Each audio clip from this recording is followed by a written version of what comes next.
আজকে আমি কী রান্না করলাম সেটা নিয়ে থাকছে আজকের ব্লগ ভিডিও। আমি এখানে চিংড়ি দিয়ে সব মশলা মিক্সড করে লতি দিয়ে এটা একটা আলু নিয়ে এটা আমি রান্না করতে বসেছিলাম। এখানে চিংড়ি মাছ ছিল আর ছিল লতি আর আলু। এটা সুন্দর করে রান্না করলাম। তার সাথে ছিল আমার মাছ, রুই মাছ। এটা আমি ভুনা করব। এখানে আমি পেঁয়াজগুলো ভালোভাবে বেরেস্তা করে নিচ্ছি। এখানে আমার লতি হচ্ছে, এই তো লতিতে আমি পানি দিয়ে নিলাম। এখানে আমি আমার রুই মাছ ভুনা করার জন্য পরিমাণ মতো সব মশলা দিয়ে আমি এটাকে ভালোভাবে মিক্সড করে নিচ্ছি। এটা মিক্সড করা শেষ হয়ে গেলে এখানে আমি একটু পানি দিয়ে দেবো। এটা পানি দিয়ে ভালোভাবে নেড়ে চেড়ে ভালো কষিয়ে নেব। এখানে আমার লতিগুলো হয়ে যাচ্ছে, এটা আমি একটু পরপর দেখতেছিলাম। সাথে আমি আরেকটা চুলায় আমি এখানে মাছ ভুনা করার জন্য সব রেডি করতেছিলাম।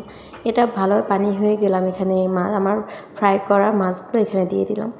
এরপর হচ্ছে এগুলো হয়ে গেলে আমি টমেটো কেটে রেখেছিলাম, আমার টমেটোগুলো দিয়ে রাখলাম। এরপর এটা আমি চুলাটা ঢিম দিব, এটা আস্তে আস্তে হয়ে যাবে।